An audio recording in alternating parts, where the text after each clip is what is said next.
എത്തിയിരിക്കുകയാണ്. നാട്ടിലോട്ടിലേക്ക് എല്ലാവർക്കും സ്വാഗതം. നമ്മൾ എന്നുള്ളത് തിരുവനന്തപുരം പാളയത്താണ്. ഇവിടെ വലിയ തദ്ദേശ തെരഞ്ഞെടുപ്പിന്റെ ഒരുക്കങ്ങൾ ഒരു വശം നടക്കുമ്പോൾ നമ്മുടെ ജെൻസി കുട്ടികൾ, പുതിയ തലമുറ, അവർക്ക് എന്താണ് പറയാനുള്ളത് എന്നാണ് ഇന്ന് നാട്ടിലോട്ട് പരിശോധിക്കുന്നത്. തിരുവനന്തപുരം യൂണിവേഴ്സിറ്റി കോളേജിന് മുന്നിലാണുള്ളത്. കുറച്ചുപേര് നമുക്കൊപ്പം ചെയ്യുന്നുണ്ട്, അവരോട് ചോദിക്കാം. ഞാൻ ആദ്യം തന്നെ തെരഞ്ഞെടുപ്പിനെ കുറിച്ച് സംസാരിക്കാനാണ് വന്നതെന്ന് പറഞ്ഞപ്പോ ഇവരെല്ലാവരും ഒന്നടങ്കം പറഞ്ഞ കാര്യം ഞങ്ങൾക്കൊന്നും പറയാനില്ല എന്നാണ്. അപ്പൊ എന്റെ തുടക്കവും അതും അവിടെ നിന്ന് തന്നെയാണ്. എന്തുകൊണ്ടാണ് പുതിയ തലമുറയ്ക്ക് തെരഞ്ഞെടുപ്പുകളോട് ഇത്ര വിയോജിപ്പ് അല്ലെങ്കിൽ താല്പര്യമില്ലായ്മ എന്നുള്ളതാണ്. പൊളിറ്റിക്സ് ആണോ നിങ്ങളുടെ പ്രശ്നം? പൊളിറ്റിക്സ് അറിയില്ല, അതാണോ? അറിയില്ല, പഠിക്കണമെന്ന് താല്പര്യവും ഇല്ല. ശരി, എങ്കിലും നമ്മളെ ആര് ഭരിക്കണം? മോളെ ഇങ്ങോട്ട് വാ. നമ്മളെ ആര് ഭരിക്കണം? അതാരാണ്? ആരെങ്കിലും ശരിയായ ആൾക്കാർ ഭരിക്കണം. ആരെങ്കിലും ഭരിക്കണം. നോക്കണ്ട, നമുക്ക് നല്ല ആൾക്കാരെ ഒന്ന് സെറ്റ് ആക്കിയാൽ മതി. പാർട്ടിനോടൊന്നും താല്പര്യമില്ല. നമുക്ക് കരിയർ സെറ്റ് ആക്കണം, ലൈഫ് സെറ്റിൽ ചെയ്യണം. മോന്റെ പേരെന്താ? അഭിനവ്. അഭിനവ് എവിടെന്നാ വരുന്നേ? വെമ്പായം. വെമ്പായത്ത് അവിടെ എന്താണ് ഏറ്റവും വലിയ പ്രശ്നം? എന്താണ് നിങ്ങൾ നേരിടുന്നത്? റോഡാണോ, വെള്ളമാണോ? അങ്ങനെ പ്രശ്നം അവിടെ അങ്ങനെ പ്രശ്നങ്ങളൊന്നും ഇല്ല. പാർട്ടി നല്ല ആരാ ഭരിക്കുന്നത് അവിടെ? ഇടതുപക്ഷമാണ്. അപ്പൊ നന്നായിട്ടാണ്. ഇവിടെ SFI ആണോ മക്കള്? ശരി, ആയിക്കോട്ടെ. മോളുടെ പേരെന്താ? ശരണ്യ. അപ്പൊ ശരണ്യയുടെ എവിടുന്നാ വരുന്നത്? ശരണ്യ, ഞാൻ നെടുമങ്ങാട്.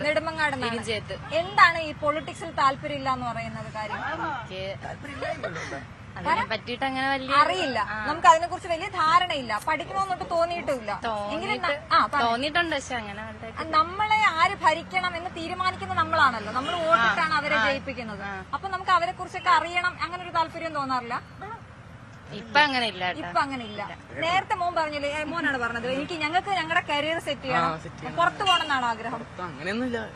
കേരളത്തിൽ തന്നെ പഠിക്കണം, ലൈഫ് സ്റ്റേബിൾ ആക്കണം. അപ്പൊ അതിന് ഇവരെയും കൂടെ ഒരു ഇത് വേണ്ടേ? ഇങ്ങനെ നമ്മളെ തോന്നിയിട്ടില്ല. അങ്ങനെ തോന്നിയിട്ടില്ല. എന്താണ് ഇവർക്ക് തോന്നാത്തത് എന്നുള്ളതാണ്. അപ്പൊ നമുക്ക് നിങ്ങൾ ഫസ്റ്റ് ഇയേഴ്സ് ആണോ?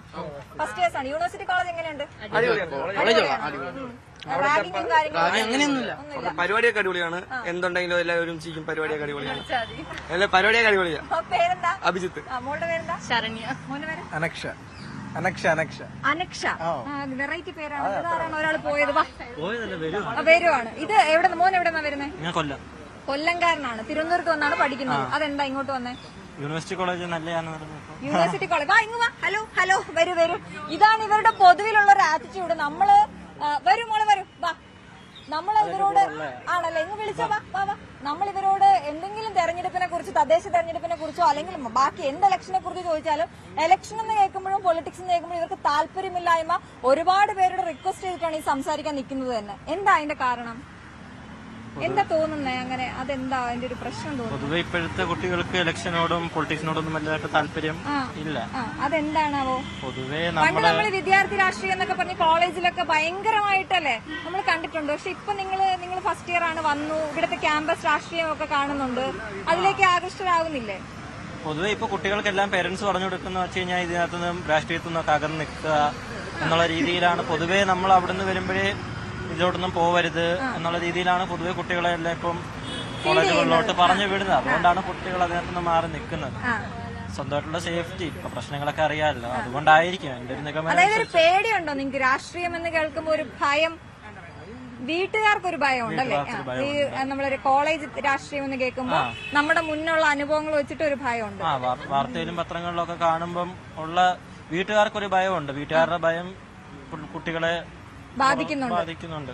ഇവിടെ വന്നിട്ട് എങ്ങനെയുണ്ട്? കോളേജ് എങ്ങനെയുണ്ട്? കോളേജ് നല്ല കോളേജാണ്. എന്താ പഠിക്കുന്നത്? ഞാൻ MA ഇംഗ്ലീഷ്. English literature. അടിപൊളിയാണോ? നല്ലതാണ്. അതൊരു ചിരിയും കൂടി നല്ലതാണ്. പഠിക്കാനുണ്ട് കുറെ. കൂട്ടുകാരൊക്കെ കിട്ടിയോ വന്നിട്ട്? ഇവർ രണ്ടുപേരാണ് കൂട്ടുകാർ. ഇവരോട് ചോദിക്കാം. എന്നെ കുറിച്ച് ചോദിക്കാനാണോ? ഈ പേരെന്താ? ചിന്മയ. തിരുവനന്തപുരത്തുകാരിയാണോ? എവിടെയാ സ്ഥലം?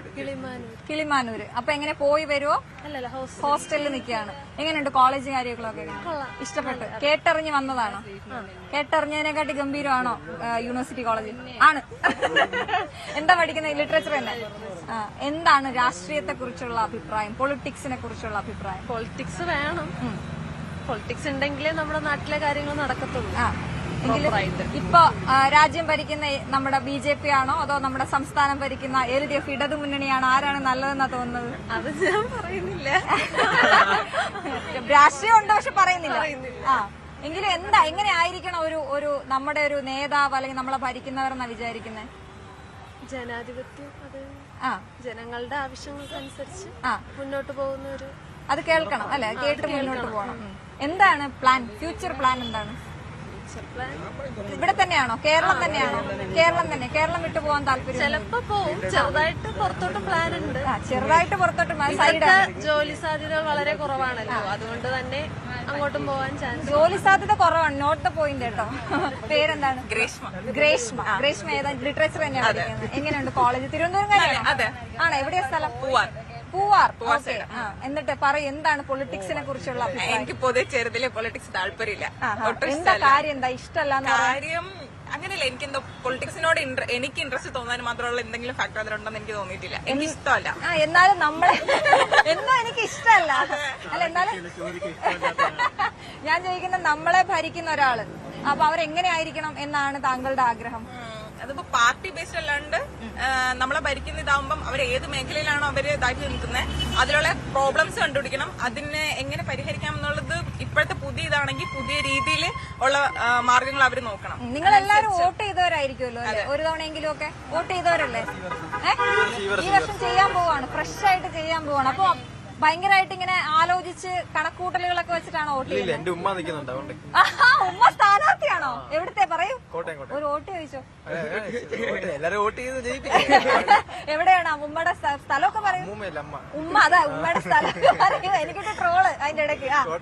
കോട്ടയത്ത് കാഞ്ഞിരപ്പള്ളിയിലെ 6ാം വാർഡിൽ സ്ഥാനാർത്ഥിയായിട്ട് ഉമ്മയുടെ പേര് പറയൂ. ഉമ്മയുടെ പേര് ബീന. മത്സരിക്കുകയാണ്. ഏത് സ്ഥാനാർത്ഥി? സ്വതന്ത്രയായി മത്സരിക്കുകയാണ്. അപ്പൊ ഉമ്മയുടെ മോൻ വോട്ട് ചോദിച്ചിട്ടുണ്ട് ഉമ്മയ്ക്ക് വേണ്ടിയിട്ട്. എല്ലാരും വോട്ട് ചെയ്ത് വിജയിപ്പിക്കണം അല്ലെ? അങ്ങനെ നമ്മുടെ രാഷ്ട്രീയ കുടുംബമാണോ? ആദ്യമായിട്ട് നിൽക്കണം. അപ്പൊ ഉമ്മയ്ക്ക് ഒരു ഓൾ ദ ബെസ്റ്റ് ഞാൻ പറഞ്ഞിരിക്കുന്നു മകനിലൂടെ. ഞാൻ കഴിഞ്ഞ നിങ്ങൾ പത്രമൊക്കെ വായിക്കാറുണ്ടോ? വാർത്തകളൊക്കെ ശ്രദ്ധിക്കാറുണ്ട്? ഇങ്ങോട്ട് വാ, ഇവിടെ വന്ന് നിൽക്ക്. വാർത്തകളൊക്കെ ശ്രദ്ധിക്കാറുണ്ട്? ഈ ശബരിമലയിലെ മോഷണം പോയ കാര്യങ്ങളൊക്കെ അറിഞ്ഞോ? എന്താ പോലെ അതിനെ കുറിച്ച്? മറ്റെന്തോ ചെമ്പ് പൂശി വേറെന്തോ അടിച്ചെന്നോ അങ്ങനെ എന്തൊക്കെ ന്യൂസുകൾ ഞാൻ കേട്ടെന്തോ വേറെന്തോ അടിച്ചു മാറ്റി എന്തൊക്കെ അങ്ങനെ അവിടെ എവിടെയൊക്കെ ഇത്. ശബരിമലയിൽ എന്തൊക്കെയാ അടിച്ചു മാറ്റി? ആരാണ് അടിച്ചു മാറ്റിയത്? അത് എങ്ങനെയൊക്കെ എന്തൊക്കെയോ പറയുന്നുണ്ട് അവിടെ എവിടെ. എന്താ പോലെ ആരാ അടിച്ചു മാറ്റി? ഞാൻ കേട്ടില്ല. ഇതാണ് ഇവരുടെ ഇവര് എങ്ങനെയാണ് ഇവരുടെ ഒരു ദിവസം എന്നുള്ളത്. അപ്പൊ നിങ്ങൾ പത്രം വായിക്കാറുണ്ടോ രാവിലെ എഴുന്നേറ്റ്? ഇല്ല, വായിക്കാറില്ല. വായിക്കാറുണ്ടോ? പത്രം വായിക്കാറുണ്ടോ? ഇടയ്ക്കൊക്കെ. ഇടയ്ക്കിപ്പോ ഏത് പത്രം വായിക്കുന്നത്? കിട്ടുന്നുണ്ടോ അല്ലെ? ഫോണിലെ വീഡിയോ നമുക്ക് വരുന്നുണ്ട്, അങ്ങനെ നോക്കാറുണ്ടോ? അത് ശബരിമലയിൽ എന്താ സംഭവിച്ചത്? ആ ടോപ്പിക്കായിട്ട് ഞാൻ എത്ര ബന്ധമില്ല, പറയാനും വേണ്ടിയുള്ള ധാരണ ഇല്ല എനിക്ക്. ശരി. അപ്പൊ ഇപ്പൊ പൊതുവിൽ ഏറ്റവും കൂടുതൽ ചർച്ചയായിട്ട് നിൽക്കുന്ന ശബരിമലയിലെ കാര്യമാണ്. അപ്പൊ ശബരിമല വിഷയമായിട്ട് നിങ്ങൾക്ക് ഒരു ബന്ധവും ഇല്ല? നിങ്ങൾ അങ്ങനത്തെ കാര്യങ്ങൾ നിങ്ങൾ ടി വി കാണാറുണ്ട്? ഇപ്പൊ ഈ ഫോൺ വന്നതിന് ശേഷം ടി വി ഉപയോഗം കുറഞ്ഞു. എന്തായിരിക്കും കാണുന്നത്? കാർട്ടൂണാണോ കാണുന്നത്? ഇല്ല, ഞാൻ എന്തെങ്കിലും സിനിമ ന്യൂസ് ഒക്കെ വല്ലപ്പോഴും അടിച്ചു മാറ്റാൻ ന്യൂസ് എന്തെങ്കിലും മാറ്റും. എന്നാലും എങ്ങനത്തെ ന്യൂസാ കാണുന്നത് നിങ്ങൾ? ന്യൂസ് അത് കാണിക്കുന്നത് കാണും, എന്തെങ്കിലും കാണും. അത് നമ്മുടെ ഹോസ്റ്റലിലെ PG സീനിയറാണ്. ശരി. വരൂ. ആ ഹെൽമെറ്റ് മാറ്റൂ. കൺഗ്രാറ്റ്സ്. പേരെന്താണ്? അനന്ത. പൊളിറ്റിക്സിനെ കുറിച്ചുള്ള അഭിപ്രായം? പൊളിറ്റിക്സിനെ പറ്റി നമ്മളിപ്പോ ഗെയിമിലായാലും നോക്കാം. നമുക്കിപ്പോ പൊളിറ്റിക്സ് ആവുമ്പോ നമ്മൾ കളിച്ച് ചിലവര് നേടാറുണ്ട്, അല്ലാതെ ഇപ്പൊ പൊളിറ്റിക്സ് ഭാഗമായിട്ട് അവരെ ചേർക്കാറുണ്ട്. മനസ്സിലായത് നമുക്കിപ്പോ പിന്നെ ഫണ്ട് റെക്കമെൻഡേഷൻ അങ്ങനത്തെ പരമായിട്ട് ഇപ്പൊ ഈ കളിച്ച് നേടുന്ന. അനന്തനെ സംബന്ധിച്ച് പൊളിറ്റിക്സ് അതാണ് അല്ലെ, വില്ലനായി വരുന്നതാണ് പൊളിറ്റിക്സ്. എനിക്ക് അങ്ങനെയാണ്. അനന്തൻ എവിടത്തുകാരനാണ്? ഞാനിവിടെ ഉള്ള തിരുവനന്തപുരം തന്നെയാണോ? ആണോ? ഇവിടെ ഉള്ളതെന്ന് സംസാരം കേട്ട് സ്ലാങ് നമുക്ക് അങ്ങോട്ട് തിരുവനന്തപുരം ആണെന്ന് അക്സെപ്റ്റ് ചെയ്യാൻ പറ്റും. എല്ലാം കൂടെ കിട്ടും അല്ലേ നമുക്ക്? അപ്പൊ അനന്തൻ ഏതാണ് കളിക്കുന്നത്? എന്താണ്? അത്ലറ്റിക്സ് ആണ്. അത്ലറ്റിക്സിൽ ഏതൊക്കെയാണ്? ഞാൻ 400, 800 ചെയ്യുന്നുണ്ട്. അപ്പൊ നല്ല നമ്മൾ മുമ്പോട്ട് അങ്ങനെ പോയിക്കൊണ്ടേയിരിക്കും. നമുക്ക് എന്റെ വേണ്ടി ഇപ്പൊ അത്ലറ്റിക്സ് ആകുമ്പോ കുഴപ്പമില്ല. ഇപ്പൊ ഫുട്ബോൾ വരുമ്പോ ഫുട്ബോളിന് ഹാൻഡ്ബോൾ അങ്ങനെ നമ്മൾ ഹോസ്റ്റലിൽ തന്നെ 2 ഗെയിമാണ്, ഫുട്ബോൾ ഹാൻഡ്ബോൾ. അപ്പൊ അവർക്കൊക്കെ എന്ന് പറഞ്ഞിട്ട് ഇതുപോലെ പൊളിറ്റിക്സ് ഭാഗമായിട്ട് അവർക്ക് കളിച്ച് നേടുന്നവർ പൊളിറ്റിക്സ് പരമായിട്ട് ആരെങ്കിലും ഒക്കെ അവര് അവിടെ റെക്കമെൻഡേഷൻ അങ്ങനത്തെ കാര്യങ്ങളൊക്കെ നമുക്ക് ഇഷ്ടമല്ല അല്ലെ? അപ്പൊ അല്ലാതെ ഈ തദ്ദേശ തെരഞ്ഞെടുപ്പിനെ കുറിച്ച് അറിഞ്ഞോ? തെരഞ്ഞെടുപ്പ് നടക്കാൻ പോവാണ്.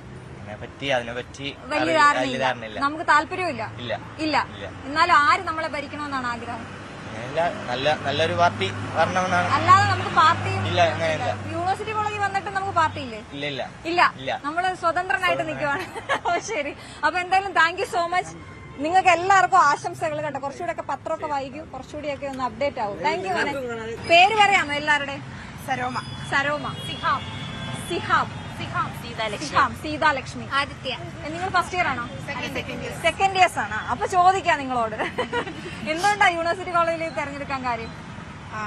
നമ്മുടെ കേരളത്തിൽ വെച്ച് നോക്കുവാണെങ്കിൽ വൺ ഓഫ് ദ ബെസ്റ്റ് കോളേജാണ് നമ്മുടെ കോളേജ്. പിന്നെ ഇവിടുത്തെ നമ്മുടെ സ്റ്റഡീസിനെ പറ്റിയിട്ടായാലും അല്ലാതെ നമ്മുടെ എക്സ്ട്രാ കരിക്കുലർ ആക്ടിവിറ്റീസിന് നോക്കുവാണെങ്കിലും ബെറ്റർ ആയിട്ടുള്ള ഓപ്ഷൻ ആയിട്ട് തോന്നി. അതുകൊണ്ടാണ് കോളേജ് ചൂസ് ചെയ്തത്. ഓക്കെ, ഞാൻ ചോദിക്കട്ടെ, തദ്ദേശ തെരഞ്ഞെടുപ്പാണെന്ന് അറിഞ്ഞാണോ? അപ്പോ എന്താണ് പൊളിറ്റിക്സിനെ കുറിച്ചുള്ള താങ്കളുടെ അഭിപ്രായം? പൊളിറ്റിക്സ് നമുക്ക് തന്നെ അറിയാം. ഈ 10 വർഷമായിട്ട് കേരളം ഭരിക്കുന്നത് ഇടതുപക്ഷമാണ്. അപ്പോൾ നമ്മുടെ 10 വർഷത്തിന് മുന്നേ നമ്മുടെ കേരളം ഉണ്ടായിരുന്ന ആ ഒരു സ്ഥിതിയിലല്ല ഇപ്പോൾ ഉള്ളത്. ഒരുപാട് ഉന്നമനങ്ങൾ ഉണ്ടായിട്ടുണ്ട്. അതിപ്പോ വിദ്യാഭ്യാസ മേഖലയിലായാലും എന്തൊരു കാര്യത്തിലായാലും. അപ്പോ ഞാന് എന്റെ ഒരു ഒപ്പീനിയൻ അല്ലെങ്കിൽ എന്റെ നിലപാടുകൾക്ക് യോജ്യമായിട്ട് എനിക്ക് തോന്നുന്നത് ഇടതുപക്ഷമാണ്. അതുകൊണ്ട് തന്നെ എന്റെ വോട്ടും ഇടതുപക്ഷത്തിനായിരിക്കും. ഓക്കെ, ഈ പൊളിറ്റിക്സ് ഇവിടെ വന്നതിന് ശേഷമാണ് പൊളിറ്റിക്സ് അല്ല, എന്റെ വീട്ടില് അച്ഛൻ ഒരു പൊളിറ്റീഷ്യനാണ്. അപ്പോ അച്ഛൻ പറഞ്ഞു തന്ന കാര്യങ്ങളൊക്കെ അറിഞ്ഞിട്ട് എനിക്ക് പൊളിറ്റിക്സിനെ കുറിച്ച് കുറച്ചൊക്കെ അറിയാം. പിന്നെ ഇവിടെ വന്ന് കുറച്ചുകൂടി അറിയാം. പോലെ പൊളിറ്റിക്സിനെ കുറിച്ച് എന്താണ് രാഷ്ട്രീയം? നമ്മുടെ രാഷ്ട്രീയം പൊതുവെ താല്പര്യമില്ലാത്ത ഒരുപാട് പേര്, അത് എനിക്ക് തോന്നുന്നു 70% പുതിയ തലമുറയും അങ്ങനെയാണ് പറയാറ്. അതെന്താ അങ്ങനെ? അറിയത്തില്ല, പക്ഷെ എനിക്ക് പൊളിറ്റിക്സിനോട് വലിയ താല്പര്യമില്ല. അല്ല, എന്നാലും നമ്മളെ ഭരിക്കേണ്ടത് ആരാണ്, അല്ലെങ്കിൽ നമ്മൾ തെരഞ്ഞെടുക്കേണ്ട ഒരു നമുക്കൊരു ജനാധിപത്യം എന്ന് പറയുന്ന വലിയ ഭാഗ്യമുണ്ട്. ഭാഗ്യം തന്നെ, ജനാധിപത്യം പേരില് മാത്രമല്ലേ ഉള്ളൂ. ഇപ്പൊ ഏത് പാർട്ടി നോക്കിയാലും ഇപ്പൊ അങ്ങനെ വെച്ചിട്ടാണ് താല്പര്യക്കുറവ്. എന്താണ് മടുക്കാൻ കാര്യം? അഴിമതിയും ഇതുമൊക്കെ കണ്ടാണോ മടുക്കുന്നത്? അറിയത്തില്ല, ഇതിനെ കുറിച്ച് വലിയ താല്പര്യമില്ല, പഠിക്കാനും അറിയത്തില്ല. ഇപ്പൊ ക്യാമ്പസിലേക്ക് വന്നിട്ട് പൊളിറ്റിക്സ് എങ്ങനെയുണ്ട്? പൊളിറ്റിക്സിന് അതിനോട് താല്പര്യം, അതിന് ക്യാമ്പസ് രാഷ്ട്രീയത്തോട് താല്പര്യമില്ല. ഇവിടെ രണ്ടുപേരും മാറി നിൽക്കുക. ഞങ്ങളോട് ചോദിക്കരുത് പ്ലീസ്. വരൂ, ഇവിടെ വരൂ ചോദിക്കരുത്. വാ, ഓടല്ലേ, വാ ഇങ്ങോട്ട്. പേര് പറഞ്ഞില്ലേ, വാ, അതുപോലെ ചോദിക്കുള്ളൂ, വാ. ഇതാണ് താല്പര്യം എന്ന് പറഞ്ഞാൽ അവർക്ക് സംസാരിക്കാൻ പോലും താല്പര്യം ഇല്ല എന്നാണ് പറയുന്നത്. എന്തായാലും താങ്ക് യു സോ മച്ച്. ശരി ശരി ശരി, താങ്ക് യു. ഇങ്ങനെയാണോ ഓടുന്നത്? കീർത്തന. പേരെന്താ? പേടിക്കല്ലേ? റിസാന. ഞാൻ ചോദിക്കുന്നത്, തദ്ദേശ തെരഞ്ഞെടുപ്പ് നടക്കുന്നതൊക്കെ അറിഞ്ഞാണോല്ലോ അല്ലെ? എന്താണ് അതിന്റെ ഒരു ഒപ്പീനിയൻ ഒക്കെ എങ്ങനെയാണ്? ഇവിടുത്തുകാരിയാണോ? ഞാൻ ട്രിവാൻഡ്രം തന്നെയാണ്. അവിടെ ആരാണ് മത്സരിക്കുന്നത്? ട്രിവാൻഡ്രത്തല്ല, അതായത് ഇവിടെ അല്ല, വില്ലേജ് ഏരിയ. ഓക്കെ, അവിടെ ആരാ മത്സരിക്കുന്നത്? ആർക്കാണ് മുൻതൂക്കം? അവിടെ LDF-ന് തന്നെ മുൻതൂക്കം. ഭരിച്ചുകൊണ്ടിരിക്കുന്നവരാണ്. അത് തന്നെയാണ്. അപ്പം നമ്മുടെ രാഷ്ട്രീയം അത് തന്നെയാണ്. എന്താണ് രാഷ്ട്രീയം? ഞാൻ ട്രിവാൻഡ്രംകാരിയല്ല, അല്ല, കൊല്ലം. അപ്പൊ എവിടെയാണ്? കൊല്ലത്ത് എവിടെയാണ്? കൊല്ലത്ത് കേരളപുരം, കുണ്ടറ. കുണ്ടറയിൽ. അപ്പൊ കുണ്ടറയിൽ ആർക്കാണ് ഇത്തവണ? താങ്കളുടെ വാർഡൊക്കെ LDF തന്നെ ആയിരിക്കും. നമ്മളും അങ്ങനെ ഒരു അത് തന്നെയാണ്. പേരോ? റിസാന. പറയൂ, റിസാന എവിടുത്തെ വരിക? കരുനാഗപ്പള്ളിക്കാരിയാണ്. എന്താണ് കൊല്ലത്തെ രാഷ്ട്രീയം? നമ്മുടെ വാർഡില് കോൺഗ്രസ്സുകാർക്കാണ് മുൻതൂക്കം. കോൺഗ്രസ്സുകാരിയാണ് ഞാൻ. വളരെ കുറച്ചു പേരാണ് നിങ്ങളുടെ പ്രായത്തിലുള്ളവര് ഞാൻ രാഷ്ട്രീയം ഇഷ്ടപ്പെടുന്നു അല്ലെങ്കിൽ രാഷ്ട്രീയത്തെ കുറിച്ച് സംസാരിക്കും. ഓ, നിങ്ങൾ രാഷ്ട്രീയം പഠിക്കുന്നവര്. നിങ്ങളെയാണ് ഞാൻ നോക്കിയിരുന്നത്. എന്തുകൊണ്ടാണ് ഈ പുതുതലമുറ കുറെ ആളുകൾ രാഷ്ട്രീയം താല്പര്യമില്ല എന്ന് പറയുന്നത്? നിങ്ങൾ എന്താ അതിനെങ്ങനെയാ കാണുന്നത്? എന്തായിരിക്കും നിങ്ങളുടെ കൂട്ടുകാർ കുറെ പേര്? ഞാൻ പൊളിറ്റിക്സ് അല്ല, ഞാൻ എക്കണോമിക്സ് ആണ്. ഐഡിയോളജീസ് ചേഞ്ച് ആയിക്കൊണ്ടിരിക്കുക. അല്ല, എന്നാലും ഒരുപാട് യുവതലമുറയ്ക്ക് ഒരുപാട് ഈ പൊളിറ്റിക്സിനോട് താല്പര്യം ന്യൂട്രലായിട്ട് നിൽക്കുന്ന കുറച്ച് പേരുണ്ട്. പക്ഷെ അതൊരു നിലപാടില്ലാത്ത, എന്താണ് ഒരു വ്യക്തി എന്ന നിലയിൽ എല്ലാവർക്കും ഒരു നിലപാട് വേണമെന്ന് വിശ്വസിക്കുന്ന ആളാണ്. അതുകൊണ്ട് തന്നെ നമ്മുടെ എല്ലാ കാര്യത്തിലും ഒരു നിലപാട് ഉറപ്പായിട്ടും ഉണ്ടാവണം. ഈ ക്യാമ്പസിലേക്ക് വന്നിട്ട് എങ്ങനെയുണ്ട്? ഞാനിപ്പോ 5ാമത്തെ വർഷം ഇവിടെ. ഓ, സീനിയർ.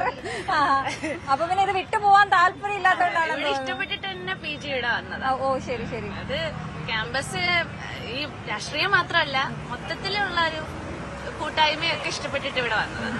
ഞാൻ ചോദിക്കട്ടെ, എല്ലാരോടും നമ്മള് ഈ ചോദിക്കുമ്പോ ഇപ്പൊ ഉള്ള വിഷയങ്ങളൊക്കെ നമ്മുടെ ഈ തദ്ദേശ തെരഞ്ഞെടുപ്പിൽ ചർച്ചയാകുമോ എന്നുള്ളൊരു ചോദ്യം ചോദിക്കാറുണ്ട്.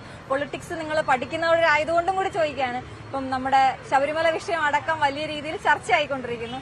അത് തദ്ദേശ തെരഞ്ഞെടുപ്പിൽ ബാധിക്കുമോ? എങ്ങനെയാണ്?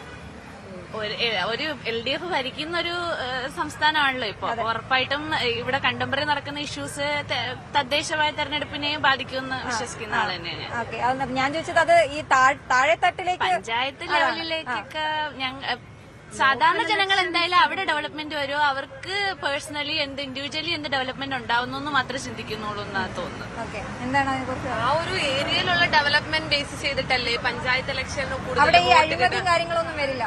ഇല്ല, പുറമേ നടക്കുന്ന കാര്യങ്ങളല്ലല്ലോ. മീൻസ് നമ്മുടെ ഇവിടെ LDF ആണെങ്കിലും ലോക്കൽ ലെവലില് ആ ഏരിയ ലൊക്കാലിറ്റി ഡെവലപ്മെന്റ് അനുസരിച്ചാണ് കോൺഗ്രസ്സുകാർക്ക് എന്താണ് പറയാനുള്ളത് നോക്കാം ആ കാര്യത്തില്?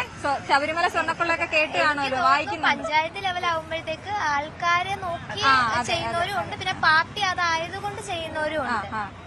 അത്രേ ഉള്ളു. എന്നാലും വലിയ ആരോപണം പ്രത്യാരോപണങ്ങളൊക്കെ നടന്നുകൊണ്ടിരിക്കുന്ന പ്രതിപക്ഷം വലിയ രീതിയിൽ സ്വർണ്ണക്കൊള്ള പൊക്കിക്കൊണ്ട് വരുന്നുണ്ട്. എന്താണ് പറയാനുള്ളത്? നമ്മളിപ്പോ കേരള കോൺഗ്രസ് ഇന്ത്യൻ കോൺഗ്രസ് വെച്ച് കമ്പയർ ചെയ്യാൻ പറ്റത്തില്ലല്ലോ ഒരിക്കലും. ഇല്ല. അത് തന്നെ. ശരി, എന്തായാലും താങ്ക് യു സോ മച്ച് കേട്ടോ. Thank you so much. All the best. പേരെന്താ മോളെ? ആര്യ. രേഷ്മ, അവന്തിക, സാന്ദ്ര. ഓക്കെ, നിങ്ങൾ എന്താ പഠിക്കുന്നത്? BSc physics. First year? Third year. Third year. Oh ശരി. അപ്പൊ ഞാൻ ചോദിക്കട്ടെ, എന്താണ് തദ്ദേശ തെരഞ്ഞെടുപ്പിനെ കുറിച്ചുള്ള പറയാനുള്ളത്? നല്ലതാ. എവിടെയാണ്? ഇവിടെ തന്നെയാണോ? ഇവിടെ വീട് ഇവിടെയാണോ? തിരുവനന്തപുരംകാരിയാണോ? പത്തനംതിട്ട. എന്താണ് പത്തനംതിട്ടയിലെ രാഷ്ട്രീയം ഇത്തവണ? അങ്ങനെ പ്രത്യേകിച്ച് അഭിപ്രായങ്ങളൊന്നും ഇല്ല. എന്താ പറയാ, ഓരോരുത്തരും അവരവരുടെ താല്പര്യത്തിന് വേണ്ടിയിട്ടാണ് വോട്ട് പിടിക്കാൻ നടക്കുന്നത്. അപ്പൊ അതുകൊണ്ട് നിങ്ങളുടെ അവിടെ എന്തെങ്കിലും വലിയ പ്രശ്നങ്ങളുണ്ടോ? വലിയ പ്രശ്നങ്ങളായിട്ടൊന്നും ഇല്ല. അത്രേ ഉള്ളൂ. എവിടുത്തുകാരിയാണ്? തിരുവനന്തപുരം. തിരുവനന്തപുരം എവിടെയാ? നെയ്യാറ്റിൻകര. നെയ്യാറ്റിൻകരയിൽ എന്താണ് പ്രശ്നം? പ്രശ്നമില്ല, ഒരു പ്രശ്നവും ഇല്ല കേട്ടോ. ഇവരുടെ ഒന്നും വീടിന്റെ അടുത്ത് നിങ്ങൾ നോക്കുവാണ്, ആരും ഒരു പ്രശ്നം. പേരെന്താ? സാന്ദ്ര. സാന്ദ്രയുടെ വീട് എവിടെയാ? കണ്ണൂര്. കണ്ണൂരിന് രാഷ്ട്രീയം ഉണ്ടാവും എന്തായാലും. എന്താണ് രാഷ്ട്രീയം എങ്ങനെ കാണാം? നമ്മളെ അടുത്ത അവിടെയുള്ള ഏകദേശം ഉറപ്പുള്ള മണ്ഡലങ്ങളാണ്. പിന്നെ അധികം പേടിക്കാൻ ഞങ്ങൾക്ക് ഉറപ്പുള്ള മണ്ഡലങ്ങളാണ്. അധികം പേടിക്കാൻ നമ്മള് കുടുംബപരമായിട്ട് രാഷ്ട്രീയം കണ്ട് വളരുന്നവരായിരിക്കുമല്ലോ അല്ലെ, സ്വാഭാവികമായിട്ടും. അപ്പൊ യൂണിവേഴ്സിറ്റി കോളേജിലേക്ക് എങ്ങനെയായിരുന്നു വരുന്നത്? യൂണിവേഴ്സിറ്റി കോളേജില് ഞാൻ ആദ്യം ഡൽഹിയിൽ പോവാനായിരുന്നു വിചാരിച്ചത്. അപ്പൊ പിന്നെ ഡൽഹി പോവാൻ അമ്മ പറഞ്ഞ് PGക്ക് പോയാൽ മതി, അതുകൊണ്ട് കേരളത്തിൽ എവിടെയെങ്കിലും പഠിക്കാന്ന് വിചാരിച്ചു. അങ്ങനെ തിരുവനന്തപുരം. ഓക്കെ, എന്താണ് കാഴ്ചപ്പാട്? പൊളിറ്റിക്സിനെ കുറിച്ചുള്ള ഒരു കാഴ്ചപ്പാട്, നിലവിലെ പൊളിറ്റിക്സ് എങ്ങനെയാ വിലയിരുത്തുന്നത്? നിലവിലെ ഞാൻ തദ്ദേശം മാത്രമല്ല ചോദിക്കുന്നത്, മൊത്തത്തില്. ഞാനൊരു ഇടതുള്ളൊരു വ്യക്തിയാണ്, അതുകൊണ്ട് എനിക്ക് ഒരിക്കലും വേറെ ഒന്നും പറയാനില്ല. എനിക്ക് എന്തായാലും ആ ഒരു സപ്പോർട്ടാണ്. എനിക്ക് ഇപ്പൊ ഒരു വലിയ ക്രൈസിസിലാണല്ലോ ഇടതുപക്ഷം. ഈ സ്വർണ്ണക്കൊള്ള അടക്കമുള്ള കാര്യങ്ങളിൽ ഉദ്യോഗസ്ഥരിൽ നിന്നൊക്കെ മാറി വെറും ആരോപണങ്ങൾ മാത്രമാണ്. ആരോപണങ്ങൾക്ക് വിധേയമായി നമുക്കൊന്നൊരു തീരുമാനമൊന്നും പറയാൻ. ഇങ്ങനെയാണോ സാന്ദ്ര എപ്പോഴും സംസാരിക്കാറ്? അല്ല, സാന്ദ്രയുടെ ഈ സംസാരം കേട്ടിട്ട് അവരുടെ കൂട്ടുകാരെല്ലാം ഞെട്ടി നിൽക്കുവാണ്. എന്നിട്ടോ? അപ്പൊ ഇത് വെറും ആരോപണങ്ങൾ മാത്രമാണ്, തെളിവൊക്കെ ഉണ്ട്. എന്നാലും തെളിയിക്കപ്പെട്ടിട്ടില്ല. ആരാണ് തെളിയിക്കപ്പെടാത്ത? രണ്ടുപേരും അറസ്റ്റിലായി ജയിലിൽ പോയി. എൻവാസു ആരാണ്? പത്മകുമാർ ആരാണ്? അവരൊക്കെ പോയി. അപ്പൊ എന്തായാലും നമ്മൾ ആരോപണമാണെന്ന് പറഞ്ഞ് നിൽക്കുക. അതാണ് നമ്മളെ പഠിപ്പിച്ചിരിക്കുന്ന രാഷ്ട്രീയം. ആണോ? അങ്ങനെയല്ല. ശരി, ആയിക്കോട്ടെ, താങ്കളുടെ അഭിപ്രായമാണ്. അപ്പൊ എന്തായാലും ഗംഭീരമായിട്ട് നടക്കട്ടെ കാര്യങ്ങളൊക്കെ. Thank you so much. പേരെന്തായിരുന്നു? സാവിത്ത്, നമ്മുടെ തദ്ദേശ തെരഞ്ഞെടുപ്പൊക്കെ നടക്കുന്ന അറിഞ്ഞാണല്ലോ അല്ലെ? പൊളിറ്റിക്സിനെ കുറിച്ച് എന്താണ്? ഏത് പാർട്ടി വന്നാലും നാടിന് നന്നായാൽ ഏത് പാർട്ടി നമ്മൾ അക്സെപ്റ്റ് ചെയ്യും. അപ്പം ഒരു പാർട്ടി തന്നെ സ്ഥിരമായിട്ട് ഭരിച്ചു പോയാൽ അവര് നല്ലത് ചെയ്യുന്നുണ്ടെങ്കിൽ അവരെ തന്നെ വീണ്ടും വരുത്തുക, ഇല്ലെങ്കിൽ നല്ല പാർട്ടികൾക്ക് അവസരം കൊടുക്കുക, യുവത്വത്തിന് അവസരം കൊടുക്കുക എന്നതാണ് എന്റെ അഭിപ്രായം. അതെ, യുവത്വത്തിന് ഇപ്പൊ ഒരുപാട് പേര് അല്ലെ, അത് കോൺഗ്രസ് ആയാലും കമ്മ്യൂണിസ്റ്റ് ആയാലും ഒരുപാട് പേര് പുതുമുഖങ്ങൾ കൊണ്ടുവരുമ്പോൾ പഴയ ചിന്തകളിൽ നിന്ന് പുതുമുഖങ്ങൾ വരുമ്പോൾ അവരുടെ ഐഡിയകൾ നമ്മുടെ നാടിന്റെ വികസനത്തിന് വേണ്ടി കൊണ്ടുവരാൻ അവരെ കൊണ്ട് സാധിക്കട്ടെ എന്ന് ഞാൻ.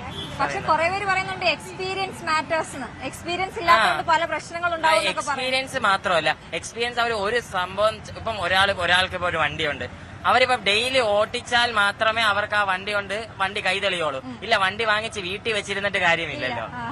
അത് ആലോചിച്ചാൽ മതി.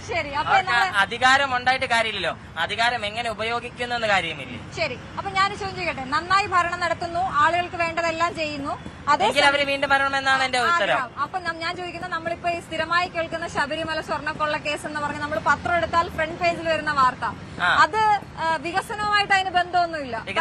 പക്ഷെ അത് മറുപുറത്ത് അപ്പുറത്ത് അഴിമതി നടക്കുന്നു എന്നുള്ളതാണ്. അപ്പൊ എങ്ങനെയാണ് ഇതിനെങ്ങനെ നമ്മളൊന്ന് ബാലൻസ് ചെയ്യുന്നത്? എങ്ങനെയാണ് ഈ വികസനവും അഴിമതിയും തമ്മിലാണോ? പക്ഷേ ഇവര് പറയുന്ന ഈ പാർട്ടി ഉള്ളതുകൊണ്ടാണ്. ഈ പാർട്ടിക്ക് ഇപ്പൊ ഞാൻ കമ്മ്യൂണിസ്റ്റ് ഭാഗമായിട്ടെന്ന് പറയണമെങ്കിൽ, ഇപ്പൊ കമ്മ്യൂണിസ്റ്റിന്റെ ഭാഗത്ത് നിന്ന് മാത്രമല്ല അഴിമതി നടക്കുന്നത്, കോൺഗ്രസ് ഉള്ള സമയത്ത് അഴിമതി നടക്കുന്നുണ്ട്. അപ്പൊ എല്ലാ സമയത്തും അഴിമതി നടക്കുമ്പോൾ അഴിമതിക്കെതിരെയായിട്ട് നമ്മൾ ശബ്ദമുണ്ടാക്കണം. അപ്പം അഴിമതികൾ മാറണം. അപ്പം എന്റെ അഭിപ്രായത്തിൽ അഴിമതികളെ കുറിച്ച് കൂടുതൽ യുവത്വങ്ങൾക്ക് ബോധവരുന്നവരായിട്ട് മറ്റു എല്ലാത്തിൽ നിന്നും മാറി നിന്ന് നാടിന്റെ നന്മയ്ക്ക് വേണ്ടിയും നാടിന്റെ വികസനത്തിനും നാടിന്റെ ഉന്നമനത്തിനും വേണ്ടി യുവത്വങ്ങളായാലും എക്സ്പീരിയൻസിലുള്ളവരായാലും പരിശ്രമിക്കണമെന്നാണ് എന്റെ അഴിമതി നടത്തിയ പാർട്ടി ഇല്ലാതെ തന്നെ നമ്മൾ എതിർക്കുക. ആ പാർട്ടി ഇല്ലാതെ ഇരിക്കാം. അല്ലാതെ ഇപ്പൊ കമ്മ്യൂണിസ്റ്റ് തന്നെ കോൺഗ്രസിന്റെ കൂടെ നിന്ന് ഒരിക്കലും കമ്മ്യൂണിസ്റ്റ് എതിർക്കല്ലേ. അല്ലെ ഇപ്പൊ കോൺഗ്രസ് അഴിമതി കാണിച്ചെന്നും പറഞ്ഞ് കമ്മ്യൂണിസ്റ്റിന്റെ കൂടെ നിന്ന് കോൺഗ്രസ് എതിർക്കില്ല. നമ്മൾ നിഷ്പക്ഷമായിട്ട് വേണം സംസാരിക്കാൻ. Thank you so much. നന്നായി സംസാരിച്ചു. ആർക്കെങ്കിലും പറയാനുണ്ടെങ്കിലും ഇല്ല, ഞങ്ങൾക്ക് പറയാനൊന്നുമില്ല. സാബിത്തിനെ സപ്പോർട്ട് ചെയ്യാൻ വന്നവരാണ് അവരെന്തായാലും. പുതിയ തലമുറയ്ക്ക് ജെൻസി എന്ന് നമ്മൾ പറയുന്നവർക്ക് കൃത്യമായിട്ടുള്ള കാഴ്ചപ്പാടുകൾ തെരഞ്ഞെടുപ്പുമായി ബന്ധപ്പെട്ടുണ്ട് എന്നാണ്. അവർക്ക് ഇതിനെക്കുറിച്ച് സംസാരിക്കാനില്ല എന്ന് പറയുന്നത് പോലും അവരുടെ ഒരു നിലപാടായി നമുക്കെടുക്കാം. നാട്ടിലോട്ട് ഇവിടെ പൂർണ്ണമാകുന്നു. നമസ്കാരം.